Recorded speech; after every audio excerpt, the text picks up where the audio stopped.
Have you ever paused to contemplate what truly constitutes reality? That self we hold so dear, the objects that surround us, even our most vivid experiences, do these genuinely possess an independent and lasting existence?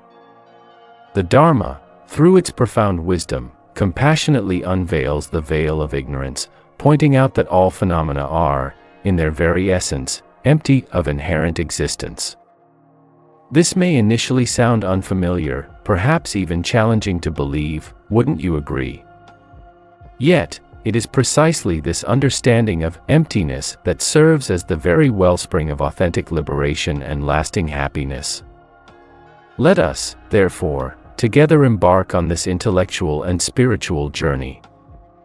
We shall explore, step by step, the 5 facets of emptiness as elucidated within the rich tapestry of Buddhist philosophical thought. Our exploration will not be confined to mere theoretical abstraction. Rather, we shall employ vivid illustrations and accessible metaphors to facilitate a deeper comprehension of these concepts, which may at first appear quite abstract. Be prepared, dear friends, to allow your very perception of the world to be wonderfully transformed. 1. No self, Anatta. Who am I, and where am I truly found? Our journey into the profound understanding of emptiness commences with the very teachings of the Buddha, as recorded in the Shunyata. In this discourse, the Buddha proclaims a truth that resonates through the ages: this world is empty of self, and empty of anything that belongs to self. Allow this statement to settle within your mind for a moment. The self to which we habitually cling, the very sensation of I am, something that feels undeniably real, profoundly certain, ultimately proves to be nowhere to be truly found within the realm of our experience. To illuminate this profound insight, the Buddha employed the analogy of a musical performance. When we listen to music, we perceive a musician, the musical instruments, and the sounds produced. These 3 elements come together in harmonious interplay to create the complete experience of music. But let us inquire, can we truly locate a separate, independent self that is the ultimate agent, the one making all of this orchestration happen? Try as we might to isolate such an entity, we find ourselves unable to definitively pinpoint it. Music, in its essence, arises from a complex and interdependent network of causes and conditions, not from some singular, unchanging essence or soul. In a similar vein, when we turn our gaze inward and meticulously observe the landscape of our own experience, we come to discern that there is no fixed, permanent self residing at the core of our being.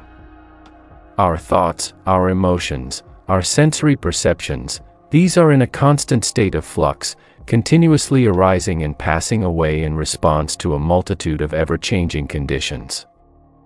The self to which we so tenaciously cling is, in actuality, a convenient construct, a conceptual framework that we employ to organize our experiences, rather than a reflection of ultimate reality. Consider, for instance, the image of a magnificent rainbow arcing across the sky. A rainbow appears to our senses as a distinct, independent phenomenon, seemingly substantial and real. Yet, when we attempt to approach it, to grasp it as a tangible object, we discover that the rainbow is not truly there in any fixed or enduring sense. It is, in fact, an ephemeral appearance, a beautiful illusion that manifests due to very specific and transient conditions, such as the interplay of sunlight, water droplets in the atmosphere, and the relative position of the observer. The rainbow, in its radiant beauty, is ultimately empty of inherent existence, just as is the self we so readily presume. Let us consider another illustrative example, a character encountered within the realm of a dream. Within the dreamscape, the you that inhabits the dream feels undeniably real, convincingly solid. Yet, upon awakening from sleep, we recognize that the self experienced in the dream was merely a temporary appearance, a fleeting creation of our own sleeping mind. Analogously, Our waking sense of self is also akin to a dream, a compelling appearance that arises from a confluence of numerous causes and conditions, yet fundamentally lacking an independent, ultimate reality. Initially, such a profound shift in perspective may indeed evoke a sense of unease or disorientation. However, in its essence, this insight represents a deeply liberating wisdom. When we begin to truly see through the age-old illusion of a separate self, we find ourselves empowered to release a significant portion of the anxiety, attachment, and aversion that are so often intertwined with this very misconception. We are then enabled to live our lives with greater openness, increased flexibility, and a more profound sense of compassion for ourselves and for all beings. 2. No-Thingness, Anatta of phenomena. How real are objects, really? The Buddhist teaching on emptiness does not conclude with the understanding of no-self. The great Buddhist philosopher, known as Nagarjuna, or we can call him Nathan Drake for easier understanding in the West, advanced this profound insight a step further, pointing out that even the very objects of our experience, the phenomena we perceive around us, are also empty of inherent existence. Let's take this very video as a practical illustration. As you are watching this presentation, you might initially assume that you are perceiving a distinct and independent thing called this video. However, if we examine it with greater scrutiny, we come to realize that it is, in actuality, a complex network of interconnected phenomena. There is the script that I am reading, the pixels illuminating on your screen, the sound waves emanating from your speakers, the concepts and ideas being conveyed, the platform hosting this video, the device you are currently using to watch it, and indeed, the vast web of causes and conditions that ultimately led to its very creation, such as the invention of language itself, the development of digital technology, and the entirety of human cultural history. When we delve deeper into this analysis, we come to see that there is no singular, independent thing definitively labeled, this video, that exists in isolation, separate from everything else. All of it is in constant flux, a continuously transforming process, a dynamic interplay, a dance, if you will, of interdependent elements, which we then categorize and conceptualize for the sake of convenience. This principle of no-thingness, of emptiness of inherent existence, equally applies to every object of our experience, ranging from the simplest sensation to the most intricate abstract concept imaginable. To gain a more concrete understanding of this emptiness of objects, let's contemplate the experience of enjoying a delicious meal at a restaurant. When you are partaking in this meal, it may well appear to be a distinct, self-contained entity. The pasta, the sauce, the flavors, all may seem to exist in and of themselves, inherently. Yet, if we observe more closely, we will perceive that this meal is, in reality, a complex web of interconnected phenomena, the raw ingredients that were cultivated and harvested, the chef who skillfully prepared the dish, the cultural traditions that shaped the recipe itself, the economic systems that enable the restaurant to operate, and countless other contributing factors. The meal, just like any other object of perception, is empty of inherent existence, being fundamentally dependent upon an inexhaustible network of causes and conditions.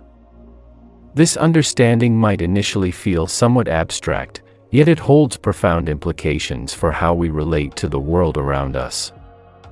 When we begin to perceive the emptiness of all things, we can gradually release a significant portion of the grasping and aversion that arise from taking them to be ultimately real and inherently substantial.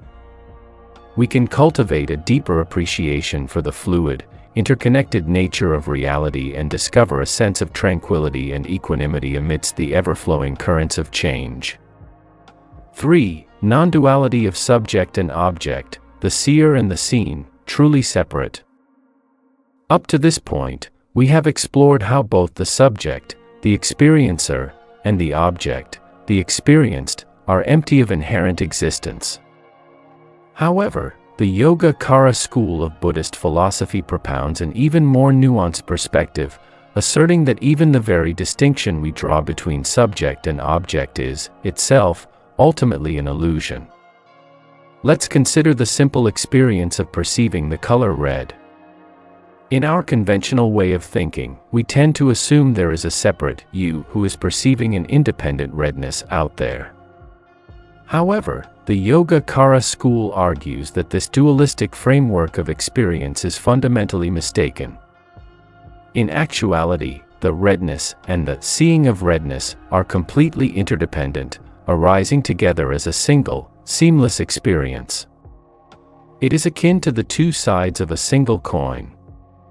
You cannot have a coin with only a heads side or only a tails side. The two sides are intrinsically dependent on each other for their very existence and definition. Similarly, one cannot have a perceiver without something being perceived, nor an object of perception without a perceiving consciousness.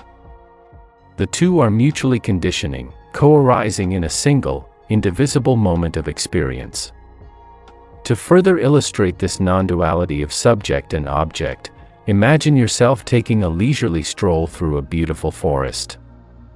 According to the conventional mode of thinking, there is a separate you who is experiencing the forest as a distinct object out there. Yet, in the direct, immediate moment of experience, is there truly a discernible separation between you and the forest itself? The myriad colors, sounds, and fragrances of the forest are arising directly within your consciousness, and simultaneously, your consciousness is taking on the very form and qualities of the forest. The two, you and the forest, are interpenetrating and mutually defining each other, much like a dance in which the dancer and the dance are revealed to be one and the same. Or, reflect upon the profound experience of falling in love. When one is truly in love, the customary boundaries between self and other seem to dissolve and soften. One experiences a deep sense of union and intimacy with the beloved, as if two hearts and minds were merging into a single, unified whole. This offers us a glimpse into the non-dual nature of experience, where the rigid separation between subject and object begins to yield and give way to a more fluid and interconnected way of being. This non-dual perspective on experience carries profoundly transformative implications. It suggests that the fundamental nature of reality is not a mere collection of discrete, independent entities, but rather, a dynamic, seamless wholeness in which all elements interpenetrate and mutually define one another. 4. Buddha nature, our true essence. Therefore, when we speak of emptiness in the context of Buddha nature, we are pointing directly to the inherent freedom and intrinsic wholeness that is already present within our very being. We are not isolated, separate entities, but rather, expressions of a vast, open awareness that is, in fact, the very ground of reality itself. And just as images projected onto a movie screen are temporary appearances that arise and pass away, our sense of being a separate self is also a kind of projection, a compelling illusion skillfully crafted by the mind. When we begin to see through this deeply ingrained illusion and touch into the luminous awareness that constitutes our true nature, we discover a profound sense of liberation and inner peace. This is not something that we need to strive to achieve or to create anew. It is the very essence of what we already are, residing deep beneath the layers of confusion and conditioning. And by cultivating the practice of resting in this pure awareness, we gradually dissolve the false sense of separation between ourselves and the world, and awaken to the inherent unity and interdependence of all things. Of course, this understanding does not imply that we should bypass or disregard the genuine challenges and complexities of life. Rather, it signifies that we engage with them from a more grounded and spacious perspective, rooted in greater wisdom, profound openness, and boundless compassion. We continue to participate fully in the unfolding drama of life, yet we do so with a newfound sense of lightness and flexibility, knowing deeply that all experiences, in their essence, are but fleeting expressions of the endlessly creative dance of awareness. 5. No views, liberation from all fixed perspectives. Just as you may begin to feel you have grasped the essence of emptiness, Buddhist teachings present us with a final, penetrating challenge: the very notion that all views, even the most profound spiritual insights, are themselves empty of inherent existence. This is the radical proclamation of the emptiness of views doctrine, which suggests that any conceptual framework or belief system we employ to understand reality is ultimately a provisional tool, and not the definitive, ultimate truth. Even the Buddha's own teachings, profound and transformative as they are also empty of inherent existence, serving merely as fingers pointing at the moon of ultimate reality. The inherent danger in clinging to views, even those that appear to be aligned with Buddhist principles, is that such attachment can readily lead to dogmatism, a closed mind, and a form of spiritual materialism wherein we subtly utilize our beliefs to fortify the ego, rather than to dissolve it. We may, for instance, begin to identify ourselves as a Buddhist or a meditator, and then unconsciously employ this very identity to feel somehow superior to others, or to subtly avoid engaging with the messy, unpredictable reality of life as it actually unfolds. To further illuminate this principle of the emptiness of views, let's return to the metaphor of the movie screen. The teachings and concepts that we utilize to understand reality are akin to the images projected upon the screen. They can be informative, inspiring, and profoundly thought-provoking, yet they are not the screen itself. They are merely temporary appearances, helpful tools skillfully designed to guide us toward a direct, experiential realization of the ultimate nature of reality.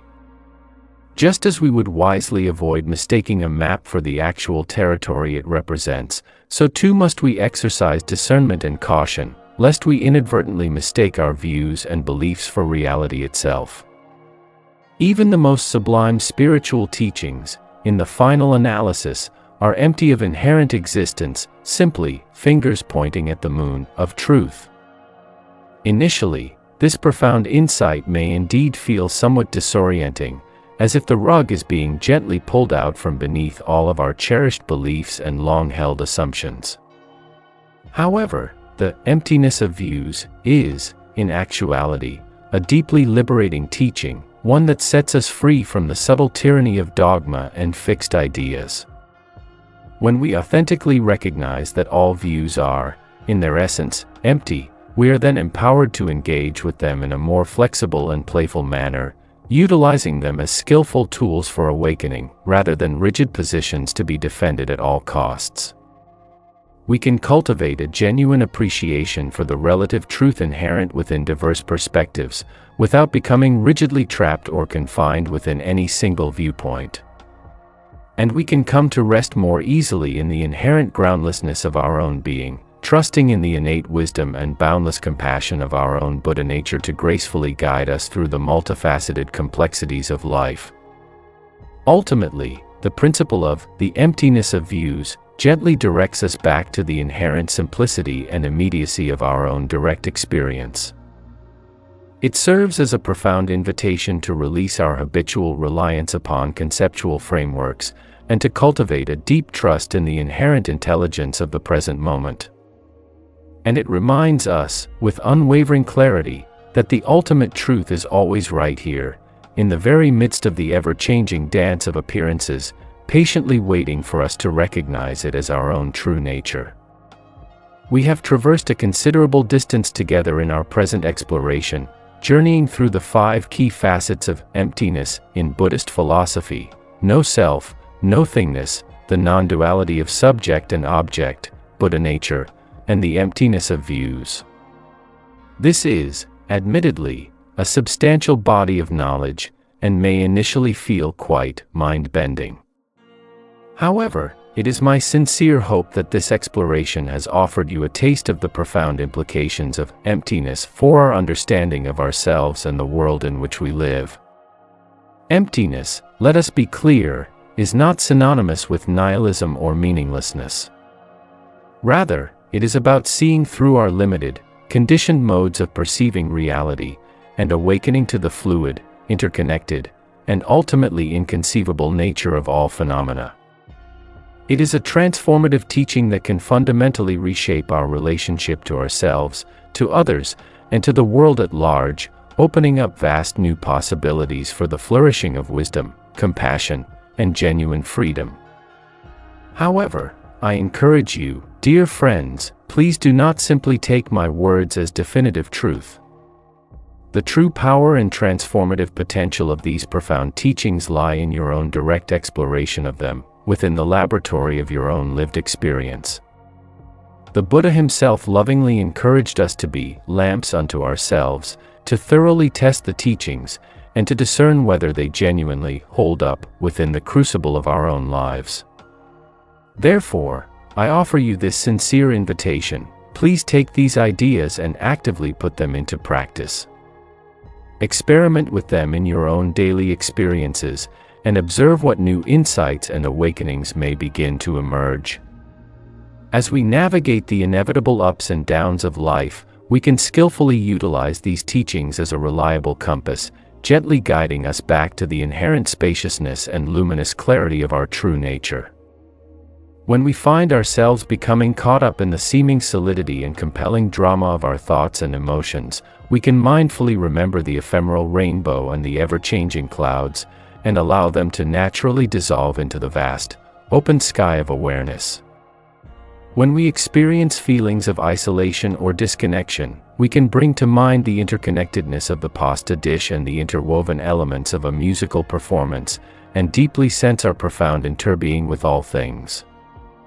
And when we become overly attached to our cherished ideas and opinions, we can recall the image of the movie screen and the projector, and learn to hold our views with greater lightness and detachment.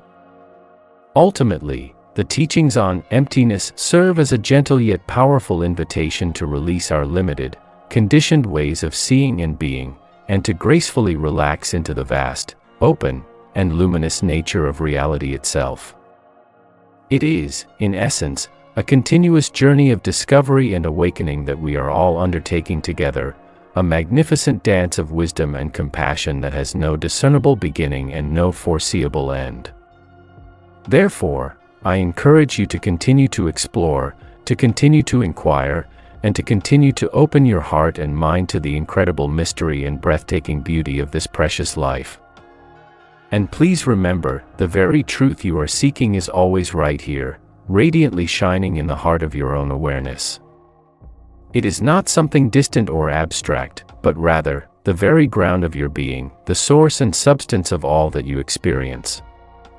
If this journey into the heart of emptiness has resonated with you and offered genuine inspiration, I warmly invite you to like this video, subscribe to our channel for ongoing explorations of these timeless teachings, and share this profound wisdom with anyone you feel might be ready for a truly radical shift in perspective. Thank you most kindly for joining me on this wild and wonderful ride through the vast and liberating world of Shunyata. May these teachings be of profound benefit to you and to all beings throughout the vastness of space and time, and may they lovingly guide us all toward awakening to the clear, boundless, and radiantly luminous nature of our own true being. And please, always remember, whatever you do, do not mistake the finger pointing for the moon itself. Continue to look beyond concepts and beliefs, and trust deeply in the innate wisdom of your own awakened heart. Until we meet again, may you rest in the vast, open space of your own true nature.